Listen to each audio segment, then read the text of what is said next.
হরে কৃষ্ণ, রাধে রাধে। সকল ভক্তবৃন্দু আশা করি কুশলে আছেন।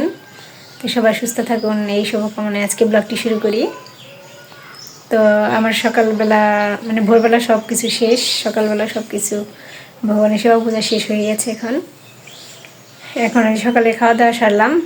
এখন যে কালকে ছেলে এসেছে, তো বাড়িঘরের অবস্থা আপনাদের দেখায়, দেখুন। ও একাই তো বাড়িঘর এলোমেলো করে রাখে। এখন এগুলো গোছাবো, ও কাপড় চোপড় নিয়ে আসছে, এগুলো ধোবো। তো আজকে কাজকর্ম আর কিছু রান্না আপনাদের সাথে শেয়ার করি, দেখুন। তার আগে আমার গোপাল দর্শন করুন। ওই যে গোপাল বসে আছে।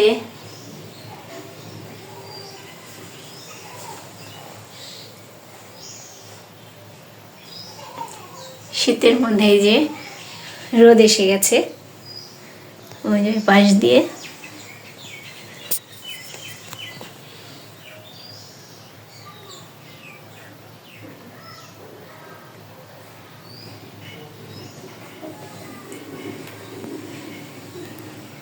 একদিন রোদ পোহানোর জন্য ওই বারান্দায় নিয়ে যাব, আপনাদের সাথে শেয়ার করব।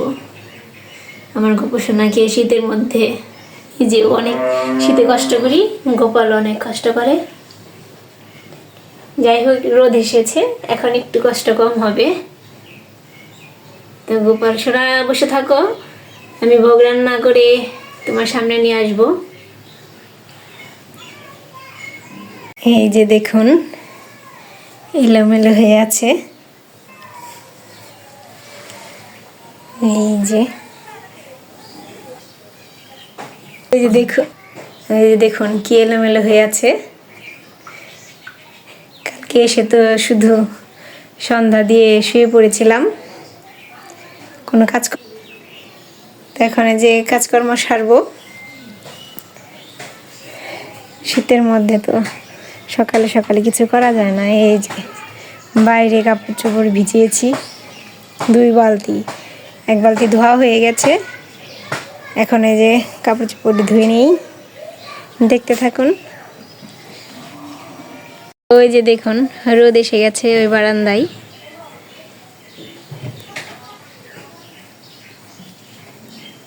এখন এই যে কাপড় চোপড় মিলে দিতে পারবো।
অবস্থা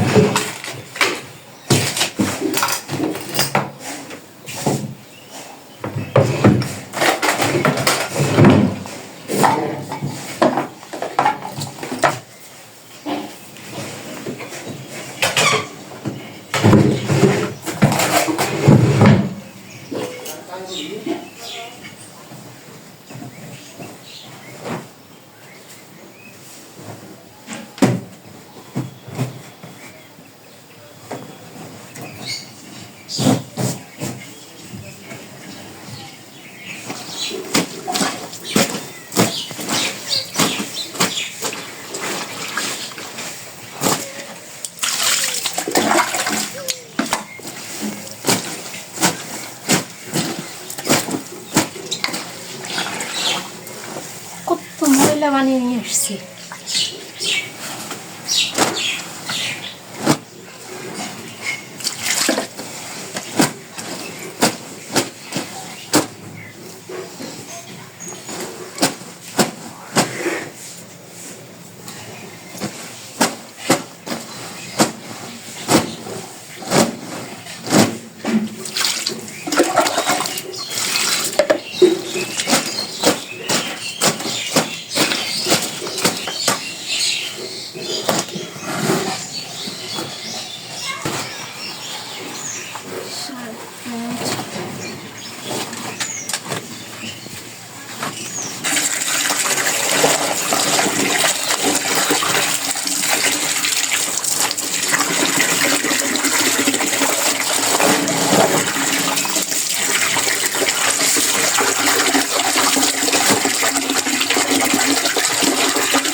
রোদ উঠে গেছে, এখন কাপড়গুলো শুকিয়ে যাবে।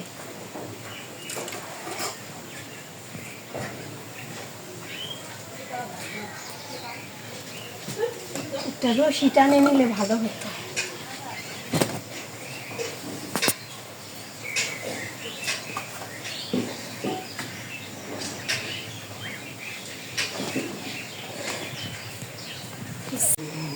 যে কাজ সারলাম, এখন রান্না করব। আজকে রান্না করব লাল শাক আর পেঁপে আলু দিয়ে একটা তরকারি। তো এটাই শেয়ার করি, চলুন এখন রান্না করি, দেখতে থাকুন, আমার সাথে থাকুন।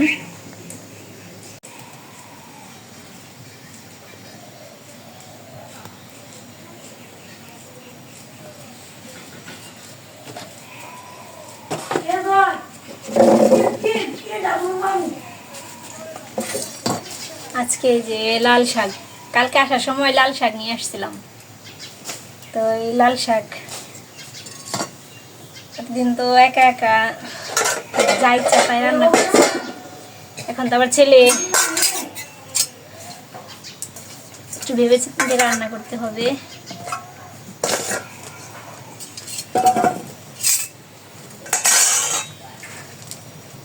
রান্না করতে থাকি, দেখতে থাকুন।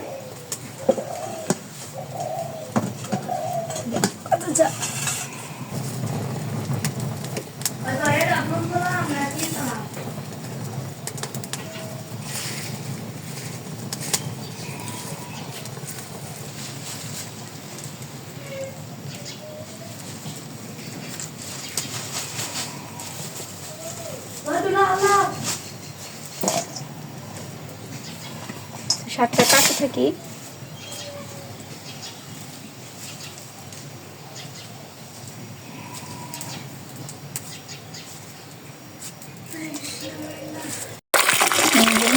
শাকটা ধুয়ে নিই।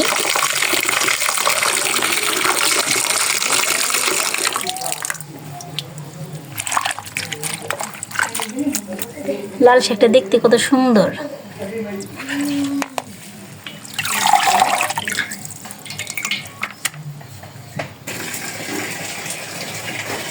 এই যে অন্নটা প্রায় হয়ে আসলো, শাকটা ধুয়ে নিয়ে আসলাম। অন্নটা হয়ে গেলে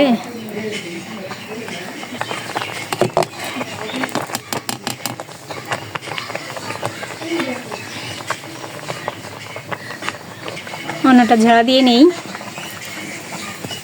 আর কি সবজি আমান্য করি। এই যে পেঁপে কেটেছি, আলু কেটে এই যে সিদ্ধ দিয়েছি, অন্নটা ঝাড়া দিয়েছি।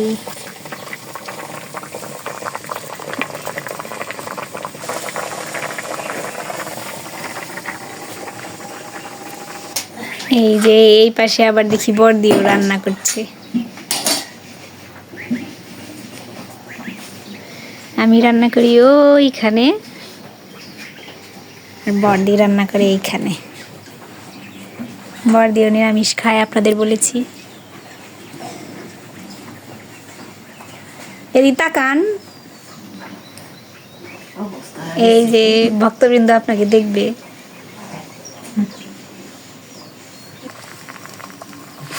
পেঁপেও দিয়ে দিলাম। পেঁপেটা একটু জাল পেরে নিলে ওই পেঁপের কষটা বেরিয়ে যাবে, তাই পেঁপের গন্ধ আসবে না আর কি। পেঁপেটাও একটু সিদ্ধ করে নিই। তেল দিয়েছি, এখানে যে আমি বেশিরভাগ শাকে শুধু তেল দিয়ে রান্না করি।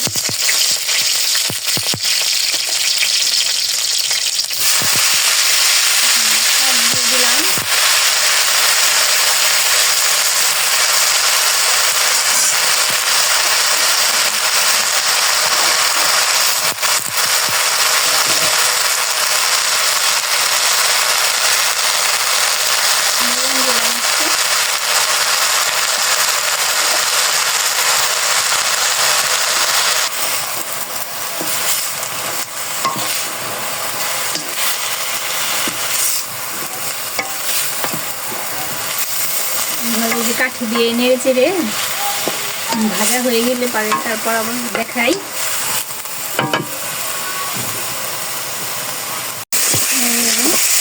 কাজ হয়ে গেছে, নামিয়ে ফেলবো। এই যে শাকটা নামিয়েছি।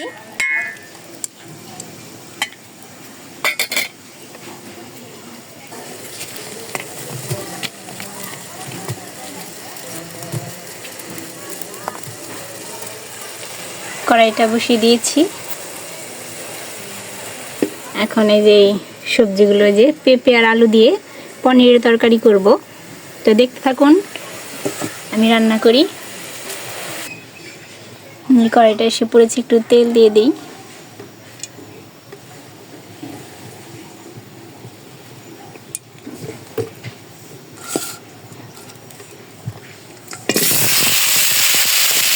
সবজিগুলো দিয়ে দিলাম। আলু পেঁপে সিদ্ধ করে নিলে ওই পেঁপের গন্ধটা থাকে না আর আলুটাও গলে যায়। লবণ দিয়ে দিলাম, পরিমাণ মতো হলুদের গুঁড়া,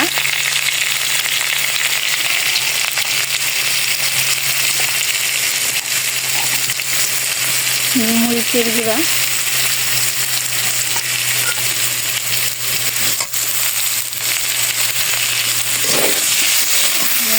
কষাবো। ভেজে নিই, দেখতে থাকুন।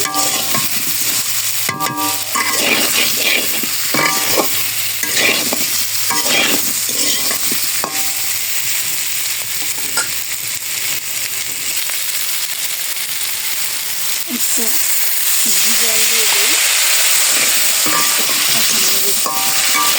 ভালো করে কষিয়ে নিই।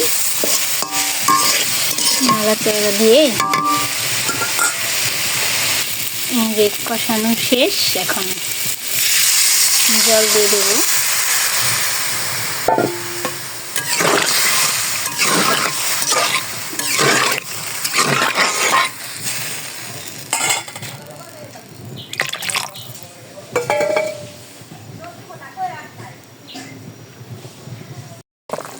যে তরকারিটা হয়ে গেছে, এখন এই যে নামিয়ে ফেলবো। তরকারিটা নামিয়ে দিলাম। ছানাগুলো ভরে রেখেছি,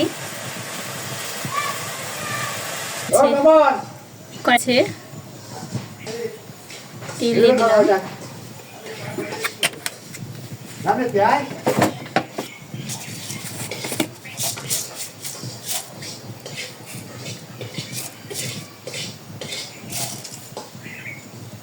জিরা ফোড়ন দিয়ে দিলাম।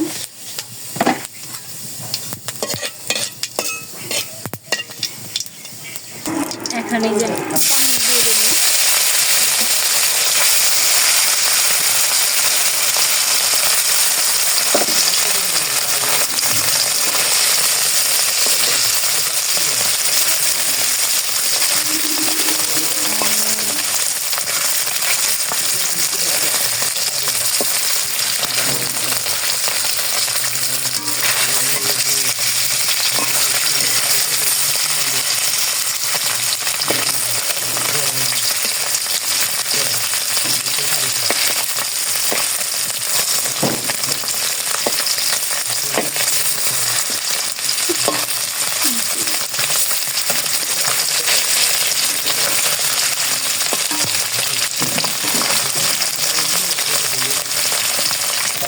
এখন তরকারিটা ঢেলে দেব।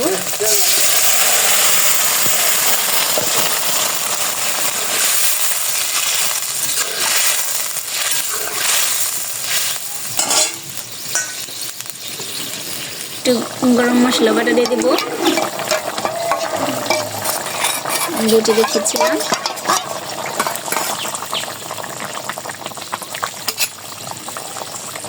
রান্না বরাবরই সহজ, কঠিন নয়।